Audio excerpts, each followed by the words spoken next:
काम है या नहीं है? जैसे क्लिनिक से फ्री होते हो या तो भगवत गीता लेके बैठ जाते हो या फिर मंदिर में घंटियां बजाते रहते हो। मेरी तो सोशल लाइफ सारी खत्म हो गई है, कोई जिंदगी ही नहीं रही मेरी तो। जो चीज दिखती नहीं है उसके पीछे पीछे भागते रहते हो।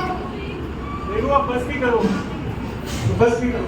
पापा पापा आज स्पाइडरमैन की नई मूवी शाम को देखने चले। बेटे बस रहने दे, तेरे पापा तो सारे दिन भगवत गीता ही पढ़ते रहते हैं। अरे अरुण भाई, भाई कैसे हो? आओ बैठो। आओ बैठो। अरे भाभी जी, आपको क्या हुआ? आपका क्यों मुंह उतरा हुआ? क्या बताऊं भाई साहब, ये सारे दिन ये धार्मिक किताबें पढ़ते रहते हैं, बच्चों की तरफ कोई ध्यान ही नहीं देते। रेनू ऐसा मत करो, ये विश्वास हमारा अनुभव की बात है। सही तो कहनी है भाभी। ये क्या जो चीज दिखती नहीं उस पर क्या विश्वास करना, और विज्ञान भी इस चीज को नहीं मानता। ये सब आदमी विश्वास की बातें हैं यार। क्या तुम सच में इसको डिनाई कर रहे हैं? हाँ? अगर आप मुझे कन्विंस कर सकते हो तो उनको कन्विंस करके तो बताओ। मुझे भी करके दिखाओ। अच्छा रेनू, अरुण के लिए कुछ फ्रूट्स ले आओ और एक काम करना, सारे फ्रूट्स ले आना जितने भी। अच्छा ये बताओ कि तुम किस कारण से कह रहे हो कि भगवान नहीं है?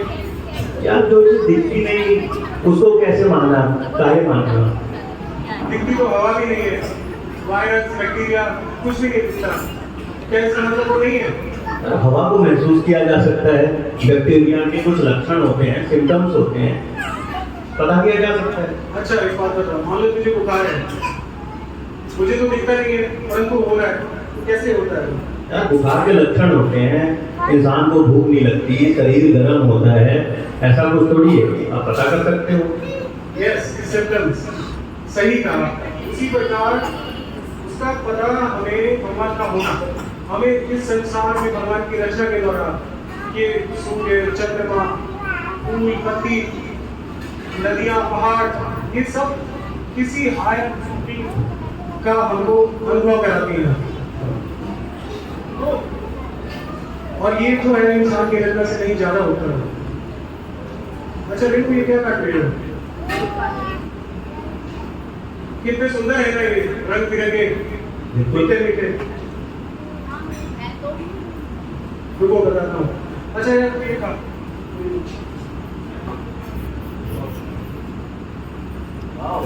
सो डिलीशियस, आपने बनाया भाभी जी? हाँ भाई साहब। नहीं अपने आप बन गई। अरे यार क्या बात कर रहे हैं यार, अपने आप कैसे बन जाएगी? एग्जैक्टली, जैसे ही तुमने पुडिंग खाया तुमको लगा कि किसी ने बनाया होगा।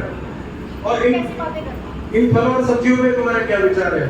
क्या इनको बनाने वाला कोई नहीं है? यार ये तो नेचर बनाती है, प्रकृति अपने आप भरपूर मात्रा में देती रहती है, इसको क्या बनाना? जब तुम महान लियोनार्डो दा विंची की कोई कलाकृति देखते हो तो तुम्हें क्या लगता है? सर क्या कला है कलाकार की।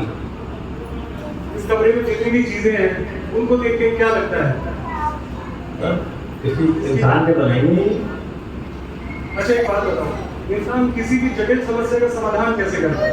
ऑब्वियसली अपनी बुद्धि से करते हैं। बुद्धि तो बुद्धि ठीक ही नहीं है, तो इसका मतलब होती नहीं है। बट बुद्धि को भी उसकी परफॉर्मेंस से तो पता किया जा सकता है ना, कोई कैसा परफॉर्म कर रहा है, जो अच्छा परफॉर्म कर रहा है उसमें बुद्धि है, जो परफॉर्म नहीं कर रहा उसमें बुद्धि नहीं है।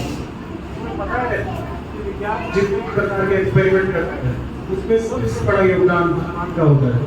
हाँ सो तो है, आई एग्री।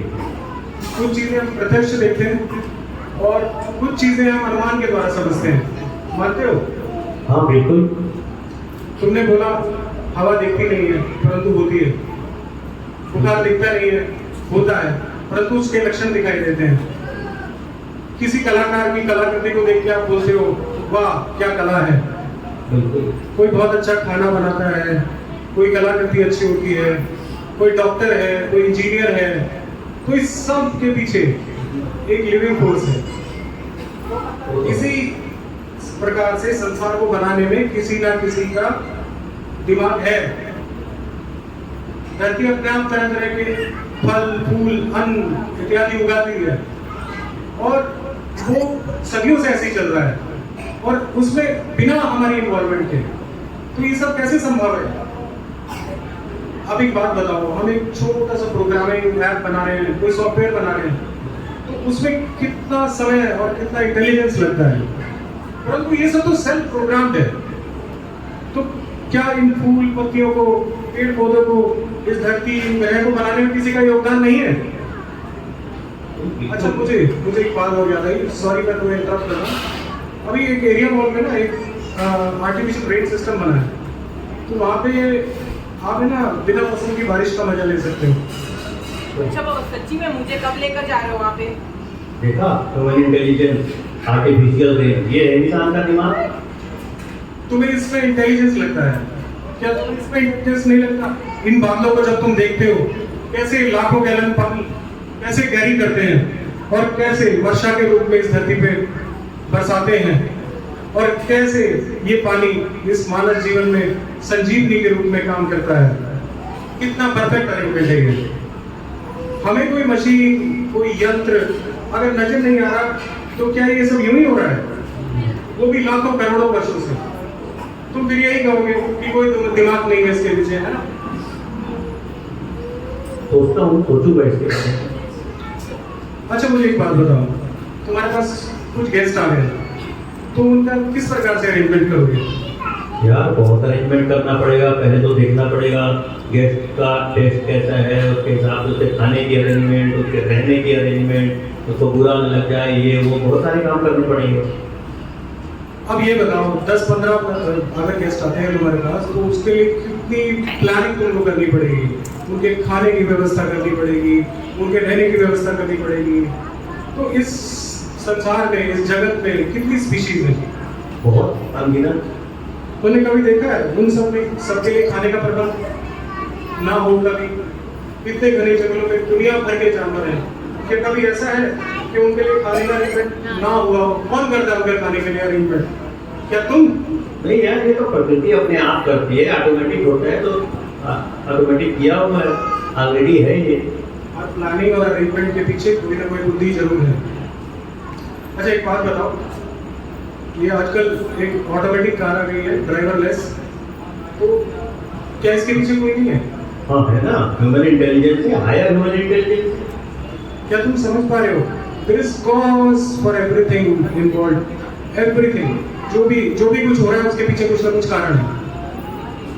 तो तुम एक ड्राइवरलेस कार को देख के कहते हो कि इसमें इंटेलिजेंस है, और ये जो मेरा यूनिवर्स घूम रहा है ब्रह्मांड लाखों करोड़ों वर्षों से, सूरज समय पे निकलता है, उसके इर्द गिर्द कितने ग्रह घूमते हैं, कितने कर्मबद्ध, कितने कोऑर्डिनेशन के साथ, कितने रिदम के साथ, और इतने सारे ग्रहों का हवा में बैलेंस बनना, क्या इनके पीछे कोई नहीं है?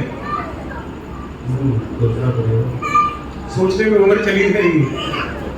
साइंस भी मानती है कि वो उसके पास हर प्रश्न का उत्तर नहीं है। भगवान कहते हैं भगवद गीता में, सर्व योनिषु कौन्तेय मूर्तये संभवन्ति या आसम ब्रह्म महत् योनिर अहम बीज प्रदाता। ये समझना चाहिए एक कुंती पुत्र अर्जुन को बताते हुए भगवान कहते हैं कि ये समझना चाहिए कुंती पुत्र कि समस्त प्रकार की जीव योनियां भौतिक जगत में जन्म द्वारा संभव है, और मैं बीज प्रदाता पिता हूँ। भगवान फिर कहते हैं, अहम सर्वस्य प्रभवो मता सर्व प्रवर्तते इति मत्वा भजन्ते मां मुदा भाव समन्वित। मैं सब प्रकार के भौतिक और आध्यात्मिक जगत का सब कुछ मुझसे ही उद्भूत होता है, और जो बुद्धिमान व्यक्ति ये समझता है वो मेरी प्रेमा करता है, और जो बुद्धिमान व्यक्ति ये समझता है वो मेरी प्रेमा भक्ति करता है, और वो सच्चे हृदय से मेरी सेवा में तत्पर रहता है। इसी प्रकार ब्रह्मा जी भी कहते हैं, ब्रह्म संहिता में ब्रह्मा जी भी कहते हैं, ईश्वर परम कृष्ण सच्चिदानंद विग्रह अनादिरादि गोविंद सर्व कारण कारण। भगवान कृष्ण जो कि परम भगवान है, वो सत्य चित आनंद विग्रह है।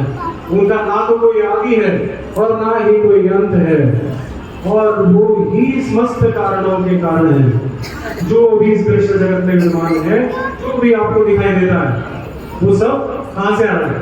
वहीं से आ रहा है। ब्रह्मा जी इस बात की पुष्टि करते हैं। ईशोपनिषद में भी इस बात की पुष्टि होती है। ओम पूर्णमदं पूर्णमिदं पूर्णात् पूर्णमुदच्यते पूर्णस्य पूर्णमादाय पूर्णमेवावशिष्यते। वो परम ब्रह्मा जो दिखाई नहीं देता, वो अनंत और पूर्ण है। तो पूर्ण से ही पूर्ण बन सकता है। और ये दृश्य जगत, ये सब कुछ उसी अनंत से बहिर्भूत है। तो उस ये अनंत विश्व उस अनंत से निकल के भी अनंत रहता है, पूर्ण रहता है, और वो अनंत भी पूर्ण रहता है। तो इसलिए ये किंतु परंतु तंतु जंतु सब छोड़ दो। कोई भी मनुष्य किसी विषय के बारे में, कोई मनुष्य ये नहीं कह सकता, यहाँ पे कोई मनुष्य ये नहीं कह सकता कि मैं हर विषय के बारे में जानता हूँ।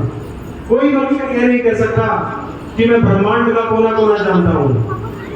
जब हम किसी विषय में जानकारी नहीं होती, जब हम किसी विषय के बारे में जानते नहीं है या जानने की प्रयास नहीं करते, तब हम कह देते हैं ये तो पूरा अंधविश्वास है, कोई भगवान नहीं है। हम किसी विषय में जानने के लिए कभी जाते हैं तो उसके लिए हम क्या करते हैं? बुक्स पढ़ते हैं, किसी टीचर के पास जाते हैं। परंतु क्या हमने कभी भगवान को जानने के लिए प्रयास किया, भगवान को समझने के लिए प्रयास किया? कभी नहीं किया।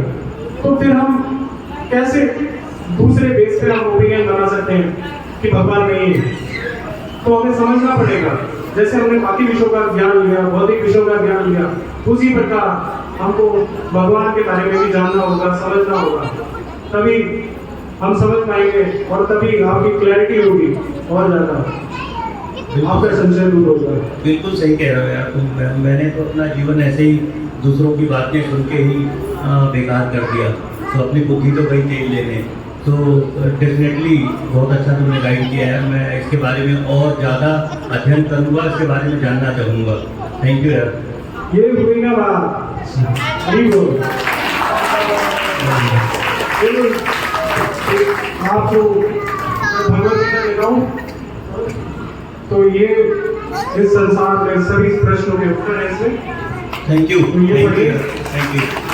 मैंने कभी सोचा ही नहीं एज ए साइंटिस्ट कि हम जो इन्वेंशन करते हैं वो इन्वेंशन है क्या।